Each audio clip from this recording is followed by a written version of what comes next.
Item number, SCP-235. Object class, safe, special containment procedures. Currently, 4 instances of SCP-235 have been recovered.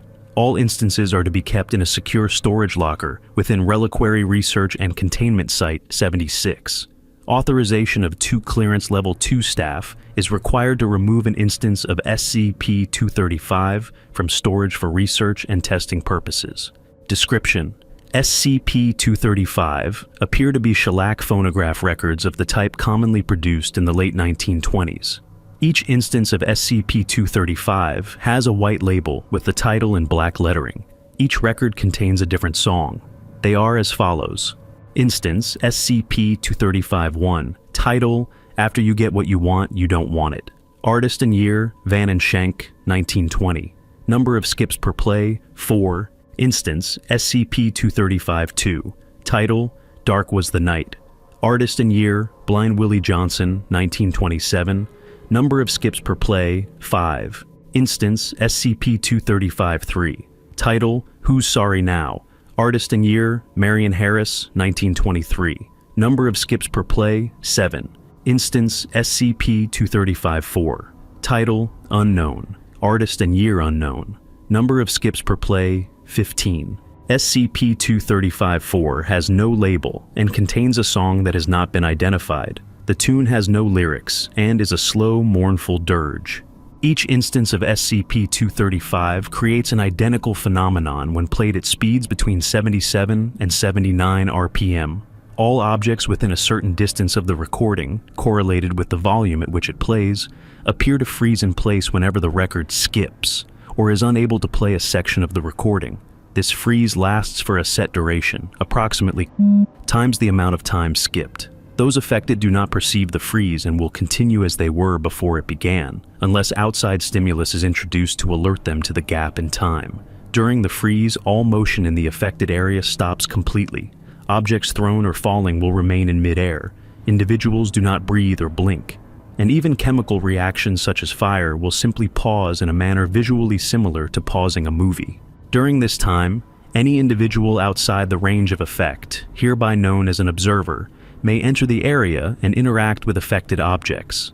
Any object or individual willfully contacted, either directly or via another object, by an observer will resume normal behavior. That is, objects will fall, individuals will begin moving, breathing and thinking, and chemical reactions will resume. All others remain frozen as before until either touched by an observer or the effect ends. This unfreezing effect appears to be entirely subjective. Only objects that the observer touches or influences intentionally will resume normal activity.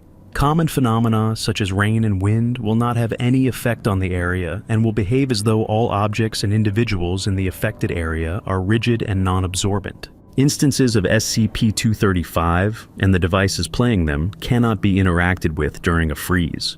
All forces, up to and including plastic explosives, have proven unable to affect either device while in this state. Neither copies nor recordings of SCP-235 exhibit any of the anomalous effects displayed by SCP-235. It is believed that the effects of SCP-235 are caused by an anomaly specific to the records themselves, and is not attributable to the contents of the records. SCP-235-1 was found in 1940. It was discovered atop a record player found at the scene of the murder of Redacted, who was at the time president of the Redacted Corporation. SCP-235-2 was found still spinning at a wedding between data expunged. Both bride and groom were found murdered by single gunshot wounds to the head with no witnesses, despite both individuals being discovered dead on the dance floor at the reception. SCP-235-3 was found following reports of a time-traveling tune, at the time in the hands of several college students, who were administered Class B amnestics and released. SCP-235-4 was discovered firsthand by Foundation agents investigating, believed to be a member of Redacted. Agents discovered him dead of an apparent self-inflicted gunshot wound. On his desk was SCP-235-4 with a note reading, "This one has served us well but is nearly full. You know what to do." Addendum 235-001. An additional anomalous property was discovered while Dr. was attempting to discern the properties of SCP-235's effect. Dr. ordered a D-class under the influence of SCP-235 shot and killed from a distance.